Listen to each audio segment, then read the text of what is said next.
સૌરાષ્ટ્રની એકમાત્ર સ્કૂલ જ્યાં ટ્રસ્ટી તથા સંચાલકો ડોક્ટર, એન્જિનિયર તથા શિક્ષકો છે એવી Kanabar school of science and commerce. કાર્યક્ષેત્ર ધોરણ 5 થી 10, 11-12 સાયન્સ એન્ડ કોમર્સ. દીકરાઓ અને દીકરીઓ માટેના ઉજ્જવળ ભવિષ્ય માટે વાલીઓની પહેલી પસંદગી Kanabar school of science and commerce. અહીં છે શ્રેષ્ઠ શિક્ષકો દ્વારા મર્યાદિત સંખ્યામાં વિદ્યાર્થીઓ માટે ભણતર, અલગ અલગ સાયન્સ લેબ, કોમ્પ્યુટર લેબ, દીકરાઓ તથા દીકરીઓ માટે અલગ અલગ હોસ્ટેલ સાથે શુદ્ધ સાત્વિક ભોજનની વ્યવસ્થા, ટ્રાન્સપોર્ટેશનની સુવિધા. જી તેમજ નીટની તૈયારી સ્કૂલમાં જ. તો આથી વિશેષ આપ આપના બાળક માટે શું ઈચ્છો તો આજે જ એડમિશન માટે સંપર્ક કરો. Unit 1 Kanabar school of science and commerce, Khamrod ચોકડી, Junagadh bypass, Junagadh. Unit 2 main post ઓફિસની પાછળ, શ્યામ વિદ્યાલય, સરકારી ગોડાઉન પાસે, ગાંધીગ્રામ, જુનાગઢ.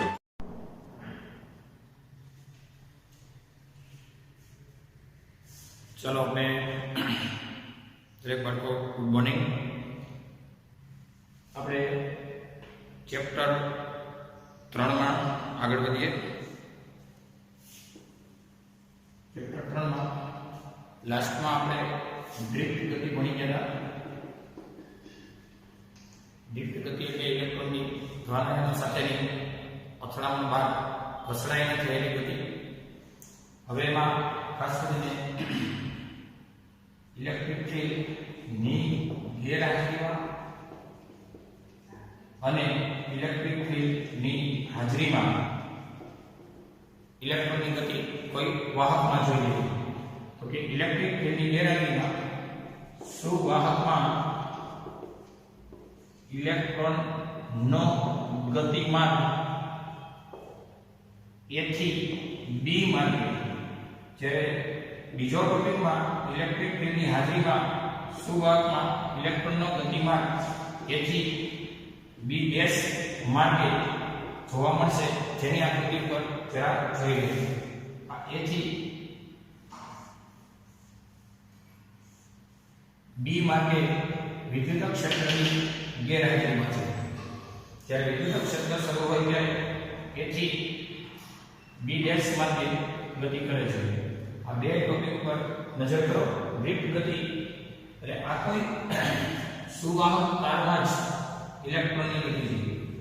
તો વિદ્યુત ક્ષેત્રની ગેરહાજરીમાં કોઈ એક ઇલેક્ટ્રોન માટે A થી B માર્ગની ગતિ, જ્યારે હાજરી હોય ત્યારે A થી B ડેશ માર્ગની ગતિ, તો B થી B ડેશ સુધીનું થયું સ્થાનાંતર, BB ડેશ એ સ્થાનાંતર થયું. અને આ કોન્સેપ્ટની અંદર લાસ્ટમાં આપણે ડ્રિફ્ટ ગતિ ભણી ગયા હતા. ડ્રિફ્ટ વેગ v બરાબર પ્રવેગ into relaxation time. Relaxation time એટલે બે ક્રમિક અથડામણ વચ્ચેનો સરેરાશ સમયગાળો. પ્રવેગ એટલે f/m, f બરાબર ma પરથી, અને ઇન્ટુ બે ક્રમિક અથડામણ વચ્ચેનો સરેરાશ સમયગાળો, m બરાબર qe પરથી f બરાબર e/m ઇન્ટુ τ. આ તે ડ્રિફ્ટ વેગ. એટલે આ ડ્રિફ્ટ વેગનું સૂત્ર તમે એકવાર ભણી ગયા છો, જરા રિવિઝન સ્વરૂપે જોઈ લો.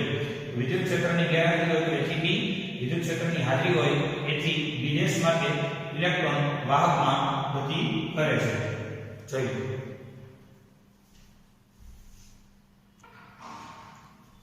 ચલો ત્યાર પછી આપણે નેક્સ્ટ પોઈન્ટ ભણશું મોબિલિટી. મોબિલિટી એટલે ગતિશીલતા. મોબાઈલ એટલે ગતિશીલ. સામાન્ય રીતે ધાત્વિક સુવાહકમાં મોબાઈલ વીજભાર વાહકો તરીકે ઇલેક્ટ્રોન હોય છે. એ સિવાય કહીએ તો વિદ્યુત દ્રાવણમાં ધન અને ઋણ વીજભાર હોય છે. સિવાય સેમિકન્ડક્ટર એટલે કે અર્ધવાહક, જેનો અભ્યાસ આગળના ચેપ્ટરોમાં આવશે. અર્ધવાહકમાં મોબાઈલ વીજભાર વાહક તરીકે ઇલેક્ટ્રોન અને હોલ હોય છે. ધાતુમાં મુક્ત ઇલેક્ટ્રોન મોબિલિટી એટલે કે મોબાઈલ ઇલેક્ટ્રોન તરીકે હોય છે. મોબાઈલ એટલે ગતિશીલ અને મોબિલિટી એટલે ગતિશીલતા. ધાતુમાં ઇલેક્ટ્રોન, વિદ્યુત દ્રાવણમાં ધન અને ઋણ વિખવારો, જ્યારે એટલે કે ધન અને ઋણ વિખવારિત કણો, જ્યારે સેમિકન્ડક્ટર એટલે અર્ધવાહકમાં ઇલેક્ટ્રોન અને હોલ હોય છે. આ ઇલેક્ટ્રોન અને હોલ શું છે? સેમિકન્ડક્ટરની વાત કરો તો સિલિકોન, જર્મેનિયમ, બધા અર્ધવાહકો. સિલિકોન ટેટ્રાવેલેન્ટ છે, પરમાણુ ક્રમાંક 14 છે અને 14 પરમાણુ ક્રમાંક હોવાને કારણે 4 ઇલેક્ટ્રોન વેલેન્સ છે. એ નજીકતમ સિલિકોન પરમાણુ સાથેના 4 ઇલેક્ટ્રોન સાથે એટલે કે 5 પાસેના ઇલેક્ટ્રોનો ભાગીદારીથી સહસંયોજક બંધ બનાવે છે. આમ દરેક સિલિકોન આવા સહસંયોજક બંધથી બંધાયેલા હોય છે. અને હવે આ બંધિત ઇલેક્ટ્રોન જ્યારે વાહકમાં વહનમાં મદદ કરે ત્યારે જગ્યા ખાલી પડે છે, એ ખાલી જગ્યાને હોલ કહેવાય છે. બાકીના મુક્ત ઇલેક્ટ્રોન અને બંધમાંથી તૂટેલા ઇલેક્ટ્રોન આ બંનેને લીધે વીજ પ્રવાહનું નિર્માણ થતું હોવાથી સેમિકન્ડક્ટર એટલે કે અર્ધવાહકમાં ઇલેક્ટ્રોન અને હોલ દ્વારા વિદ્યુતનું વહન થાય છે. વિદ્યુત દ્રાવણમાં ધન અને ઋણ વાહિત કણો દ્વારા વિદ્યુત વહન થાય છે અને ધાતુમાં ઇલેક્ટ્રોન દ્વારા વિદ્યુતનું વહન થાય છે. આ ઇલેક્ટ્રોન એટલે આપણા મુક્ત ઇલેક્ટ્રોન. તો આ હતી વાત મોબિલિટીની, જેનો આપણે વિશેષ ચર્ચા કરીએ તો મોબિલિટી એટલે શું? તો કે મોબિલિટી ની સંજ્ઞા છે મ્યુ. મોબિલિટી મ્યુ એટલે એકમ વિદ્યુત ક્ષેત્ર દીઠ ડ્રિફ્ટ વેગ. એકમ વિદ્યુત ક્ષેત્ર દીઠ વાહકમાં ડ્રિફ્ટ વેગને તેની મોબિલિટી કહેવાય છે. તો મ્યુ બરાબર, હવે વાત કરીએ VD ની એટલે કે ડ્રિફ્ટ વેગની. ડ્રિફ્ટ વેગ એટલે પ્રવેગ રિલેક્સેશન ટાઈમ. પ્રવેગ એટલે બે ક્રમિક અથડામણ વચ્ચેનો પ્રવેગ અને ટો એટલે બે ક્રમિક અથડામણ વચ્ચેનો સરેરાશ સમયગાળો. તો પછી મ્યુ બરાબર આને કહેવાશે E/m અથવા તો A બરાબર F/m ઇન્ટુ ટો અને બાય E. એ હિસાબે મ્યુ બરાબર F બરાબર E QE પરથી ઇન્ટુ ટો બાય m. એટલે E કેન્સલ થાય તો મ્યુ બરાબર E ટો બાય m. આ હતી મોબિલિટીના સૂત્રની તારવણી.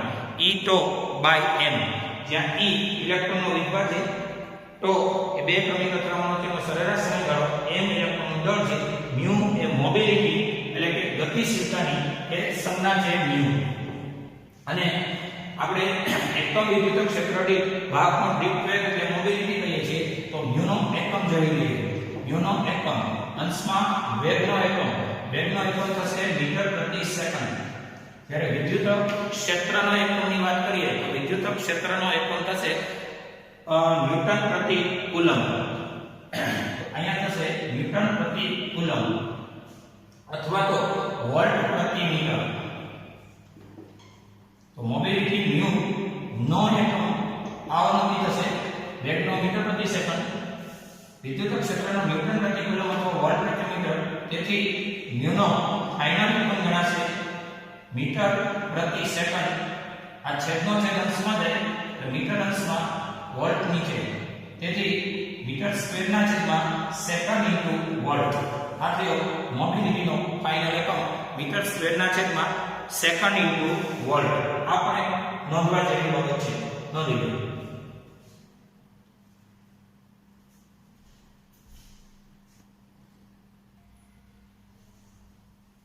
ચલો ત્યાર પછી આપણે ભણશું અવરોધો.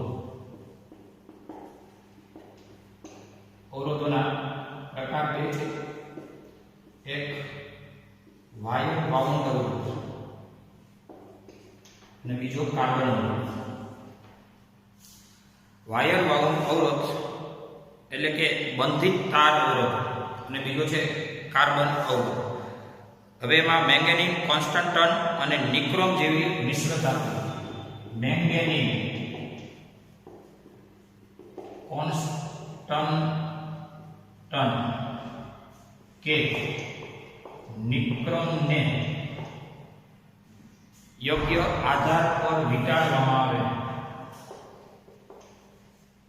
અને તૈયાર થતા અવરોધને વાયર બાઉન્ડ અવરોધ કહેવાય. જ્યારે કાર્બન અવરોધમાં ગ્રેફાઇટ અને રેઝિન ના મિશ્રણને ગરમ કરી ત્યારબાદ યોગ્ય નળાકાર સ્વરૂપ આપી અને બંને છેડે જોડાણ અંતર આપી ત્યારબાદ તેના પર સિરામિક કે પ્લાસ્ટિક નું આવરણ વીંટાળવાથી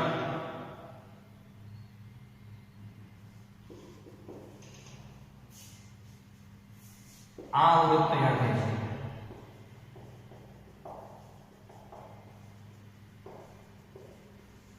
અવરોધના પ્રકાર બે છે, એક વાયર અવરોધ અને બીજો કાર્બન અવરોધ. વાયર અવરોધમાં મેંગેનીઝ કોન્સ્ટન્ટ કે નિક્રોમને તારને યોગ્ય આધાર પર વીંટાળી તૈયાર કરાયેલો અવરોધ એટલે વાયર અવરોધ અથવા તો એને કહેવાય બંધિત તાર અવરોધ.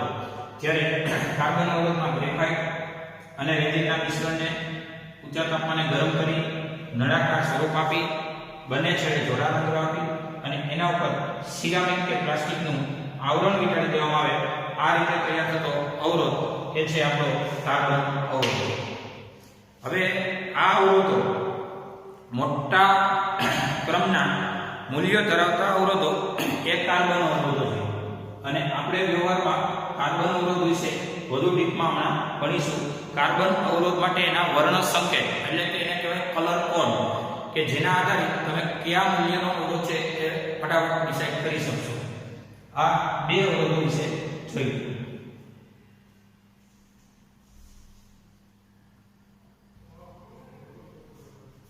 ચલો આપણે નેક્સ્ટ પોઈન્ટ ભણીએ, કાર્બન અવરોધ વર્ણ સંકેત. એના માટે આ અવરોધ છે.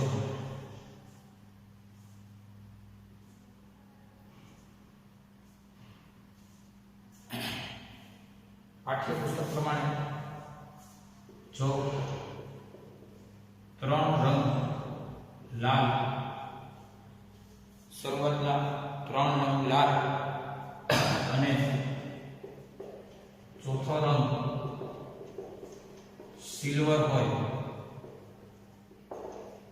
તો એટલે કે 1 2 અને 3 લાલ અને ચોથો રંગ સિલ્વર હોય તો એનો અવરોધનું મૂલ્ય કેટલું થાય એ આપણે ચેક કરીએ. તો એના માટે જરા શોર્ટકટ યાદ રાખજો, બી રોય. બી રોય ગ્રેટ, બી ફોર વેરી ગુડ વાય. બી રોય ગ્રેટ, બી ફોર વેરી ગુડ વાય મતલબ એ થયો કે બી એટલે કે બ્લેક, પાછો બી એટલે કે બ્રાઉન, રોય એટલે કે આર ઓ વાય માં આર એટલે કે લાલ, ઓ એટલે ઓરેન્જ નારંગી, યલો પીળો, green blue, violet grey, white gold અને સિલ્વર. અને છેલ્લો છે રંગહીન. તો એમાં 0 1 2 3 4 5 6 7 8 અને 9 સુધીના નંબર. જ્યારે 1 10 ની 1 10 ની 2 10 ની 3 10 ની 4 10 ની 5 અહીંયા જે નંબર છે એ ઘાત 10 ની 6 10 ની 7 10 ની 8 અને 10 ની 9 સુધી વ્હાઇટ સુધી.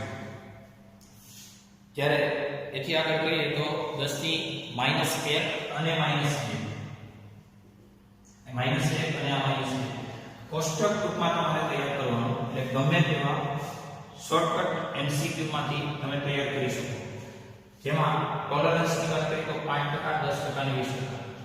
તો પાઠ્યપુસ્તક પ્રમાણે ત્રણ રંગ લાલ છે એટલે આ અવરોધ કેવા શું માટે તો કે સૌથી પહેલો રંગ એ દશકનો અંક બતાવે, બીજો રંગ એ એકમનો અંક બતાવે, ત્રીજો રંગ એ દશાંશ ગુણાંક બતાવે, દશાંશ ગુણાંક બતાવે પહેલો અને બીજો એ દશક અને એકમ આ દશાંશ ગુણાંક બતાવે અને છેલ્લો રંગ એ ટોલરન્સ એટલે કે વિચલન બતાવે, મતલબ પ્લસ ઓર માઇનસ માં હોય. ટોલરન્સ એટલે એનો વધારો કે ઘટાડો, પ્લસ ઓર માઇનસ. દાખલા તરીકે 3 રંગ લાલ છે તો લાલ માટે જોઈએ 2, એટલે પહેલા રંગ માટે દશક માટે આપણે નંબર સેટ કરશું 2, બીજો લાલ છે ફરીથી 2, એકમમાં 2 અને 2 એમ કરીને 22 ગુણ્યા ત્રીજો રંગ પણ લાલ છે એટલે 10 ની 2, 22 ગુણ્યા 10 ની 2 અને પ્લસ ઓર માઇનસ. હવે છેલ્લો રંગ છે એ છે તમારી પાસે સિલ્વર, અને સિલ્વર માટેનો તમે જોઈ શકો છો 10%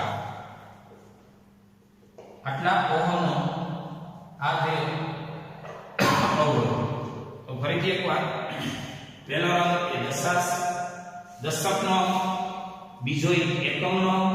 દાખલા તરીકે 32 હોય તો આ એકમ થયો, આ દશક થયો.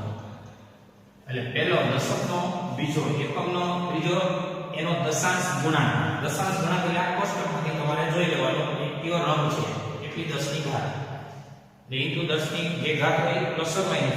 જો છેલ્લો રંગ ન હોય તો પ્લસ ઓર માઇનસ નો કલર લેવાનો. નો કલર એટલે રંગહીનમાં પ્લસ ઓર માઇનસ 20%. તો દાખલા તરીકે બીજી ચર્ચા કરીએ. દાખલા તરીકે ભારતના રાષ્ટ્રધ્વજ પ્રમાણે કાર્બન અવરોધનું મૂલ્ય આપ જોઈ શકો છો. આ છે કાર્બન અવરોધ. પહેલો છે કેસરી, બીજો છે સફેદ, ત્રીજો છે લીલો અને ચોથો કોઈ કલર નથી.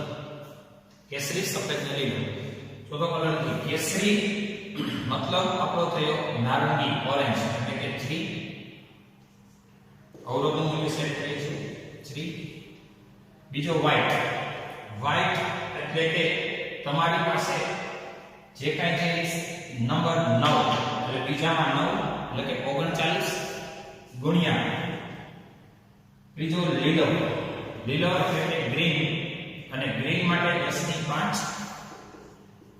Plus or minus. કેસરી, સફેદ, લીલો, પછી કોઈ કલર જ નથી. કલર એટલે રંગહીન. છેલ્લો રંગહીનમાં ટકાવારી છે 20%, એટલે કે 20%. આટલા મૂલ્યનો અવરોધ એટલે આપણા રાષ્ટ્રધ્વજ પ્રમાણે કાર્બન અવરોધને સેટ કરીએ તો 39 ગુણ્યા 10 ની 5 પ્લસ ઓર માઇનસ 20%. તમે પ્રેક્ટિસ કરશો એટલે થઈ જશે. અવરોધના બે પ્રકાર, વાયર અવરોધ અને કાર્બન. આપણે ડીપમાં તો કાર્બન જ ભણશું આ ચેપ્ટરમાં. એમાં કાર્બન અવરોધમાં એક shortcut BB Roy great before very good white, એટલે કે BB એટલે કે બ્લેક બ્રાઉન. રોય એટલે કે આ ક્રોમવાઈમાં રેડ, ઓરેન્જ અને યલો. ગ્રેટ નો G પરથી ગ્રીન. બિફોરમાં માત્ર B પરથી બ્લુ, વાદળી. પછી વેરી મતલબ વાયોલેટ, જાંબલી. પછી ગુડ મતલબ ગ્રે, ભૂખરો. વ્હાઇટ મતલબ W એટલે કે વ્હાઇટ. છેલ્લા બે યાદ રાખવાના, ગોલ્ડન નો G અને સિલ્વર નો S. આ બે યાદ રાખવાના. સૌથી છેલ્લો છે રંગહીન. સૌથી પહેલો 0, પછી 1 2 3 9 સુધી, પછી 1 10 ની 1 10 ની 2 એમ કરી અને 10 ની 9, ત્યારબાદ 10 ની -1 -2. અને જ્યારે આ છેલ્લા ત્રણમાં ટોલરન્સમાં 5 10 અને 20 છેલ્લો કલર ન હોય તો પ્લસ ઓર માઇનસ 20%. એમાં પાઠ્યપુસ્તકમાં 3 લાલ અને ચોથો સિલ્વર આપેલો હોય એના માટેની જે તમે ટકાવારી સેટ કરો તો 10% થઈ જાય છે છેલ્લી. આપ જોઈ શકો છો અહીંયા સુધી.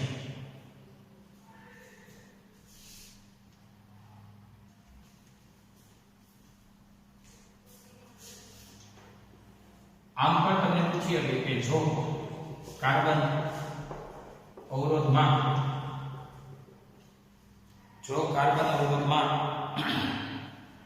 4 રંગો નારંગી, વાદળી, પીળો અને ગોલ્ડ હોય ચાર રંગો નારંગી, વાદળી, પીળો અને નારંગી, વાદળી. અહીં જોજો ચાર અવરોધો, સોરી કાર્બન અવરોધમાં ચાર રંગો નારંગી, વાદળી, પીળો અને ગોલ્ડ હોય તો અવરોધનું મૂલ્ય કેટલું? આર બરાબર, ચલો જોઈએ. નારંગી મતલબ ઓરેન્જ એટલે 3, વાદળી મતલબ બ્લુ અને એના માટે 6. પહેલો દશકનો, બીજો એકમનો ગુણ્યા, ત્રીજો એ 10 નો ગુણાંક, 10 ની જે કઈ ઘાત હોતી હોય, અને ત્રીજો છે પીળો. પીળો એટલે યલો, યલો એટલે 10 ની 4 પ્લસ ઓર માઈનસ. હવે વિચલન ગોલ્ડ કલરનો, ગોલ્ડ માટેનો ટકાવારી છે 5%. આટલા મૂલ્યનો આ અવરોધ છે. એટલે કે R બરાબર 36, 1 2 3 4 પ્લસ ઓર માઈનસ 5% ઓહમ. એનો મતલબ એ છે કે 36,000 ના જે 5% મૂલ્ય મળતું હોય એટલો વધારો, એટલો ઘટાડાનો આ મૂલ્ય છે. આપણે ત્રુટિમાં ભણી ગયા હોય plus or minus, bus any tolerance કહેવાય. એટલે કે મેક્સિમમ મૂલ્યમાં 5% એટલો વધારો, 36,000 ના 5% જે મૂલ્ય થાય એટલો આમાં વધારો હોય અથવા એટલો જ આમાં ઘટાડો હોય. આ થયું કાર્બન અવરોધનું મૂલ્ય. જોઈએ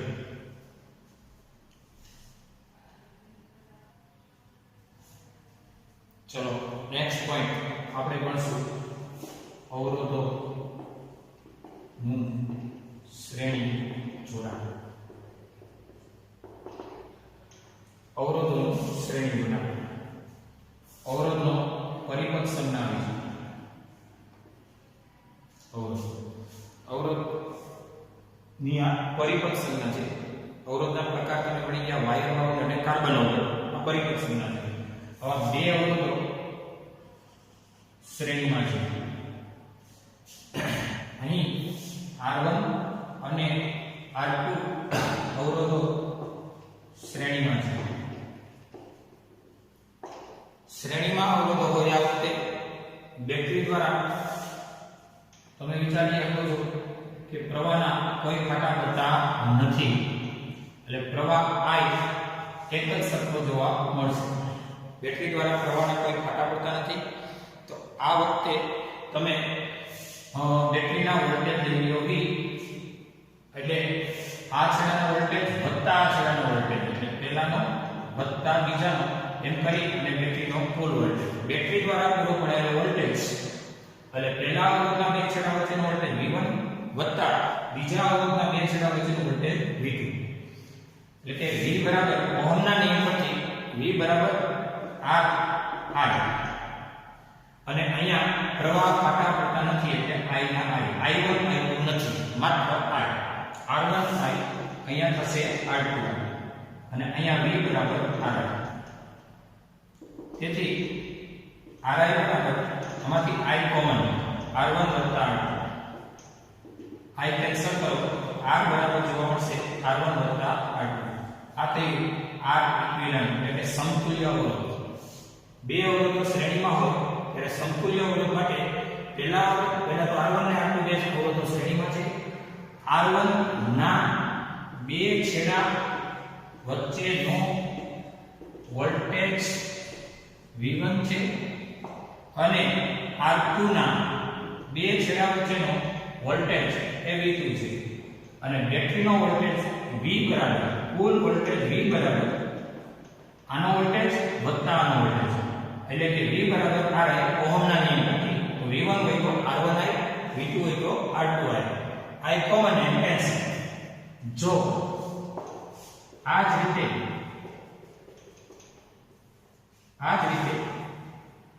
n અવરોધો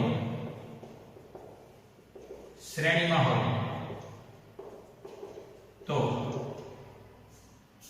n અવરોધો શ્રેણીમાં હોય તો પેલો બીજો ડોટ ડોટ n પહેલો અવરોધ બીજો અવરોધ ડોટ ડોટ ડોટ n આ થયો બેટરીના વોલ્ટેજ V. તો અહીં R1 R2 dot dot Rn અવરોધ છે, R1 R2 dot dot Rn અવરોધ છે. પહેલા અવરોધના બે છેડા વચ્ચેનો વોલ્ટેજ V1, બીજા અવરોધના બે છેડા વચ્ચેનો voltage V2 dot dot n માં અવરોધના બે છેડા વચ્ચેનો વોલ્ટેજ Vn છે. બેટરીનો કુલ વોલ્ટેજ V છે. V બરાબર V1 વત્તા V2 વત્તા ડોટ ડોટ વત્તા Vn. V બરાબર V1 વત્તા V2 વત્તા ડોટ ડોટ વત્તા Vn. V1 તે R1 I કારણ કે જે પ્રવાહ જાય છે એ જ પ્રવાહ ક્યાંય ફાટા પડતો નથી. તો R1 I વત્તા R2 I વત્તા ડોટ ડોટ Rn I અને અહીંયા થશે V બરાબર Ri. તો Ri બરાબર I કોમન R1 વત્તા R2 વત્તા ડોટ ડોટ વત્તા Rn. I cancel. તો R બરાબર R1 વત્તા R2 વત્તા ડોટ ડોટ વત્તા Rn થશે. આ n એક બીજી શોર્ટકટ આપો અને એ તમે જોઈ શકો છો. જો R1 બરાબર R2 બરાબર ડોટ ડોટ બરાબર Rn અને બરાબર R હોય તો શ્રેણી જોડાણ માટે આપણે જોઈ શકીએ છીએ R બરાબર R1 વત્તા R2 વત્તા dot dot dot dot Rn થઈ ગયું. તો આપણે અહીંયા કહી દઈશું R ઇક્વિવેલન્ટ એટલે કે R સમતુલ્ય પરિણામી જે કહેવાય ઇક્વિવેલન્ટ એટલે પરિણામી અવરોધ બરાબર પેલો વત્તા બીજો વત્તા ડોટ ડોટ વત્તા n એના કરતા n r એની સંખ્યા n ગણો થાય. જો બધા સમાન હોય તો સમતુલ્ય અવરોધ એ કેટલો થાય તો કહેવાય શ્રેણી જોડાણમાં સમતુલ્ય અવરોધ જોડાણમાંના મોટામાં મોટા કરતા પણ મોટો હોય. દાખલા તરીકે R1 2 ઓહમ છે અને R2 3 ઓહમ છે. તો શ્રેણી માટે R બરાબર R1 વત્તા R2 2 વત્તા 3 બધું થઈને 5 ઓહમ થયો. તો 5 ઓહમનું મૂલ્ય એ જોડાણમાંના મોટા મોટો છે 3 એના કરતા મોટો થયો 5. શ્રેણી જોડાણ માટે સમતુલ્ય અવરોધ જોડાણમાંના મોટા મોટા મૂલ્ય કરતા પણ મોટો હોય છે. જોઈએ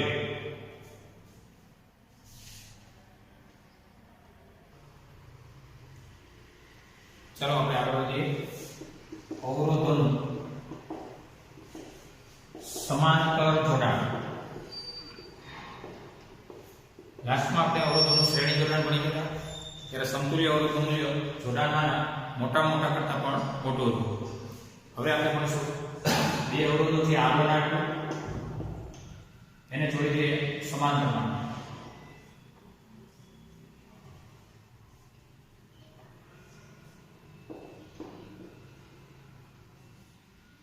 બેટરીના વોલ્ટેજ છે V વોલ્ટની બેટરી છે. R1 R2 અવરોધો છે. બેટરી દ્વારા પૂરો પડાતો વિદ્યુત પ્રવાહ I છે. દરેક શાખાનો પ્રવાહ I1 I2 છે. ફરીથી બે અવરોધો છે જેને જોડી દીધા સમાંતરમાં. તો આ વખતે પ્રવાહ I1 I2 છે. બેટરીનો કુલ પ્રવાહ I છે. તો કુલ પ્રવાહ I બરાબર I1 વત્તા I2. તો આપણે ઓહમના નિયમ પરથી જોઈએ તો V બરાબર Ri. આ કારણભૂત સૂત્ર વાપરીએ તો I બરાબર થશે V બાય R. એટલે V બાય R અથવા તો V by R equivalent. V એટલે બેટરીના વોલ્ટેજ અને R ઇક્વિવેલન્ટ એટલે આ બંનેનું સમતુલ્ય અવરોધ. I1 હોય તો V બાય R1 અને અહીંયા થશે V બાય R2. કારણ કે સમાંતર જોડાણમાં આપણે જોઈએ તો સમાંતર જોડાણ માટે વોલ્ટેજ સમાન રહેશે. સમાંતર જોડાણમાં વોલ્ટેજ એટલા માટે સમાન રહેશે કારણ કે આપણા બે બિંદુઓ સિલેક્ટ કરો A અને B. તો A B ઉપલો માર્ગ ગયો કે A B નીચેનો માર્ગ ગયો? આ ઉપલા છેડા બે A B વચ્ચેનો કે નીચલા A B વચ્ચેનો વિદ્યુત સ્થિતિમાનનો તફાવત સમાન રહેતો હોવાથી ઉપરની શાખા માટે કે નીચેની શાખા માટે વોલ્ટેજ ડ્રોપ એટલે કે PD વોલ્ટેજ ડ્રોપ મતલબ વિદ્યુત સ્થિતિમાન તફાવત સમાન રહે. એટલે કે કુલ બેટરીના વોલ્ટેજ જેટલો ઉપલી શાખાનો વોલ્ટેજ વત્તા નીચલી શાખાનો વોલ્ટેજ બે ટૂંકમાં બંનેના વોલ્ટેજ સમાન રહેશે. શ્રેણી જોડાણમાં ભણ્યા હતા કે એક અવરોધના બે છેડા વચ્ચેનો વોલ્ટેજ વત્તા બીજાના વોલ્ટેજ એમ કરીને કુલ વોલ્ટેજ લેતા હતા. ત્યારે સમાંતરમાં વોલ્ટેજ ઉપરની શાખા માટે અને નીચેની શાખા માટે કેવો રહેશે? સમાન રહેશે. તો આ વોલ્ટેજ કોમન નીકળશે. ત્યાર પછી 1/R1 1/R2 વધશે. અહીંયા થયું V/R ઇક્વિવેલન્ટ. આ V કેન્સલ થશે. તો 1/R ઇક્વિવેલન્ટ એટલે 1/R1 વત્તા 1/R2 થશે. આ થયું સમાંતર જોડાણનું સમતુલ્ય અવરોધ. તો હવે જો ત્રણ અવરોધો અહીંયા જો ત્રણ અવરોધો સમાંતરમાં હોય તો સમતુલ્ય અવરોધ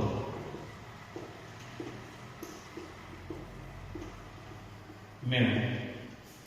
તો આ ત્રણ અવરોધો બેની જગ્યાએ ત્રણ રાખીએ તો તમારા બેટરીના વોલ્ટેજ જે કાંઈ છે એટલા દરેક શાખાઓ માટે વોલ્ટેજ સમાન રહેશે.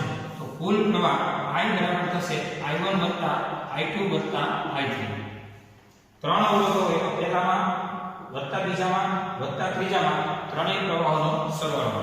તો I1 એટલે થશે V/R1, અહીંયા થશે V/R2, અહીંયા થશે V/R3 અને અહીંયા થશે V/R. V/R માં અહીંયા V કોમન 1/R1 1/R2 વત્તા 1/R3 કોમન એને કેન્સલ કરો તો 1/R બરાબર 1/R1 વત્તા 1/R2 વત્તા 1/R3 થશે. આ જ રીતે જો n અવરોધો સમાંતરમાં હોય તો n અવરોધો સમાંતરમાં હોય તો સમતુલ્ય અવરોધ મેળવો. આ આપણો પ્રશ્ન છે. n અવરોધો સમાંતરમાં હોય તો સમતુલ્ય અવરોધ મેળવો. આના માટે વિચારીએ. આ છે પહેલો અવરોધ, આ છે બીજો અવરોધ, આ ડોટ ડોટ અને આ છે n મો. પહેલો અવરોધ આ, બીજો અવરોધ આ, ડોટ ડોટ n મો અવરોધ આ.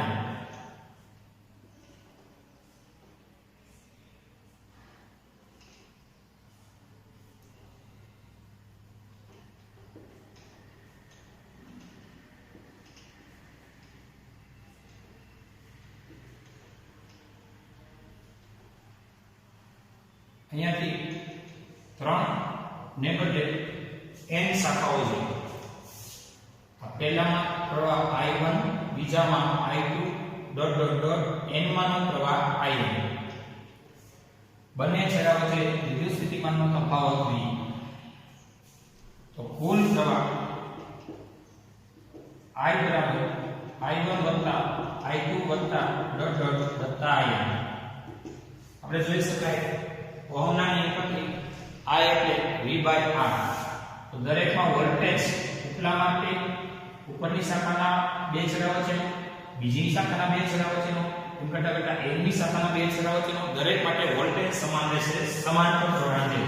આ થશે V/R1, આ V/R2 વત્તા ડોટ ડોટ V/Rn અને આ થશે V/R.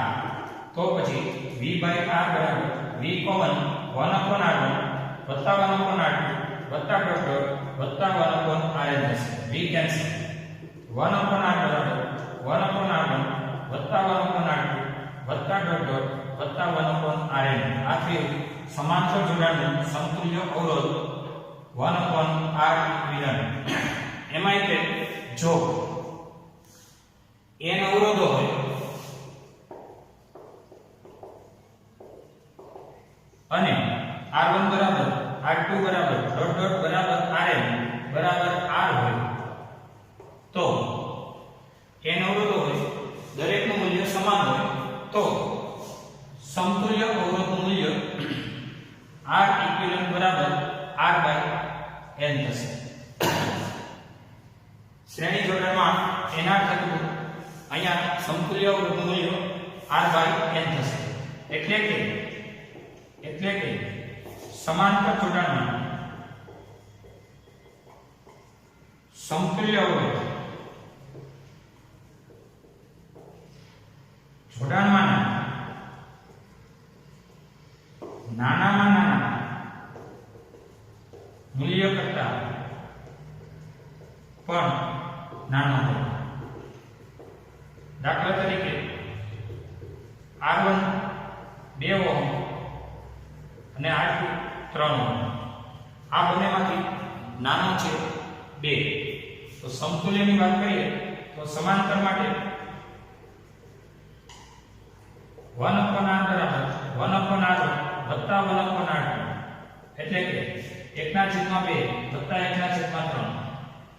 એટલે કે આ સ્ટેપ તમે જોઈ શકો છો 1/r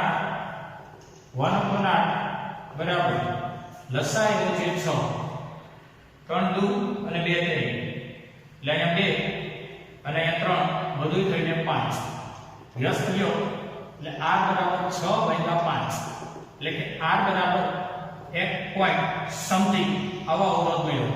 અને આ r ઇક્વિવેલન્ટ એ જોડાણમાં નાનામાં નાનો 2 છે એના કરતાં પણ r ઇક્વિવેલન્ટ નું મૂલ્ય નાનું મળે છે. ટૂંકમાં શ્રેણી જોડાણમાં સમતુલ્ય અવરોધનું મૂલ્ય જોડાણમાંના મોટા કરતાં મોટું અને સમાંતર જોડાણમાં સમતુલ્ય અવરોધનું મૂલ્ય જોડાણમાંના નાનામાં નાના કરતાં પણ નાનું હોય છે. અને r ઇક્વિવેલન્ટ એટલે જો બધા સમાન હોય તો r/n અને શ્રેણીમાં જો બધા સમાન હોય તો r ઇક્વિવેલન્ટ એટલે nr એટલે કે n ગણો હોય છે. અહીંયા n માં ભાગનો હોય છે. જો સમાન હોય તો, ન હોય તો આપણું સાદું સૂત્ર જ મૂકવાનું 1/r બરાબર 1/r1 વત્તા 1/r2 વત્તા ડોટ ડોટ 1/rn. જોઈએ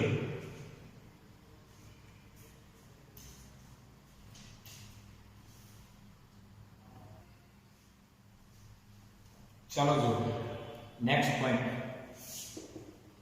R2 અને R3 અવરોધોના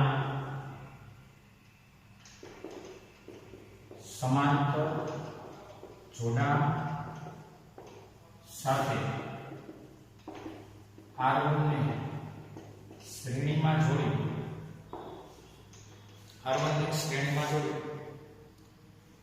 સમતુલ્ય અવરોધ મેળવી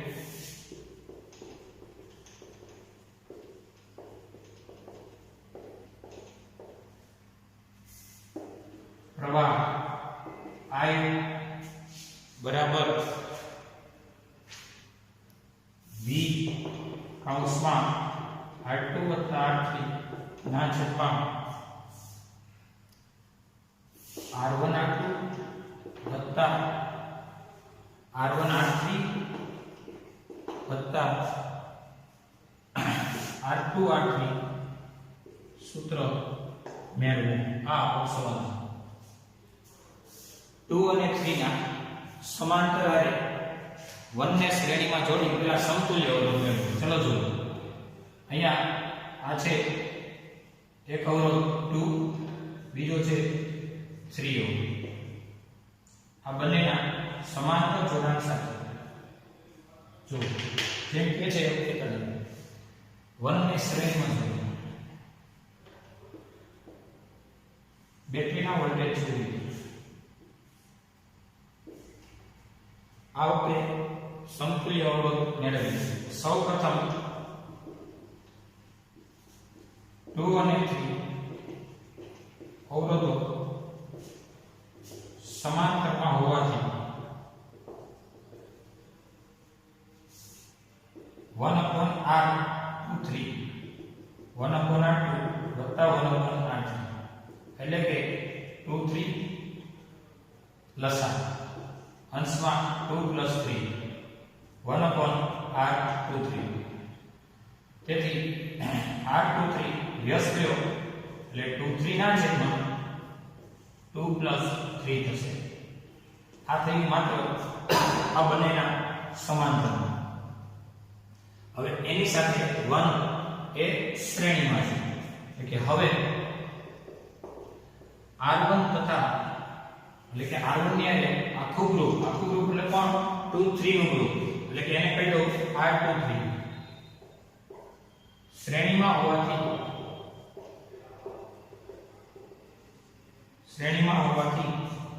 1 2 3 એટલે કે r1 2 3 બરાબર પહેલો વત્તા શ્રેણીનું સૂત્ર પહેલાનું વત્તા બીજામાં આ બંનેના સમતુલ્ય મતલબ r23 એટલે કે r ઇક્વિવેલન્ટ જે તમને જોવા મળશે એમાં r1 માં આને ઉમેરી દેવાશે આ તમારા માટે સમીકરણ આ જે કંઈ છે નિયમ હવે આપણે પ્રવાહનું સૂત્ર મેળવ્યું છે તો બેટરીના વોલ્ટેજ V છે તો કે હવે પ્રવાહ I તેથી પ્રવાહ I એટલે બેટરીના વોલ્ટેજ બાય સમગ્ર તંત્રનો સમતુલ્ય અવરોધ એને કહેવાય R123 એટલે કે પ્રવાહ I બરાબર વોલ્ટેજના છેદમાં R123 એટલે કોણ કે સમીકરણ 1 પરથી 1 + 23 એટલે કે I બરાબર V બાય R1 વત્તા R1 નો R વત્તા 23 માં માત્ર 23 માં આ બધું 23 ના છેદમાં 2 + 3 આ સ્ટેપ જોઈ શકો છો એટલે હવે અહીંયા લસા આવશે અને પછી છેદનો છેદ અંશમાં જશે એટલે પહેલા લસા આવશે 2 + 3 અહીંયા ગુણાશે r1 ના છેદમાં કઈ નહીં અહીંયા ગુણાશે એટલે r1 r2 અને અહીં ગુણાશે એટલે કે r1 r2 અને વત્તા r2 r3 નો છેદ r1 અહીં જોજો r2 r3 નો લસાઅ અહીંયા ગુણાય એટલે 1 2 વત્તા 1 3 અને 2 3 તો ઓલરેડી છે અને આ છેદનો છેદ અંશમાં જશે એટલે તેથી પ્રવાહ I બરાબર વોલ્ટેજ ઇન્ટુ 2 + 3 ના છેદમાં આ બધું એટલે કોણ તો કે 1 2 1 3 ને 2 3 1 2 1 3 વત્તા 2 3 કે જે સાબિત થાય છે સાબિત કરવાનું હતું કે આપણે સૂત્ર મેળવ્યું જે આપણે મેળવી લીધું એટલે કે આ જે કંઈ તમારો ટોપિક છે એમાં જેવો પ્રશ્ન પૂછે એવું તમે એનું સોલ્યુશન શ્રેણી અને સમાંતર દ્વારા કરી શકો છો એકદમ ઈઝી છે જરા જોઈ લો અહીંયા આપણો આ લેક્ચર પૂરો થાય છે અને હવે એના માટે ડેરી ટેસ્ટ નોંધી લો ડેરી ટેસ્ટ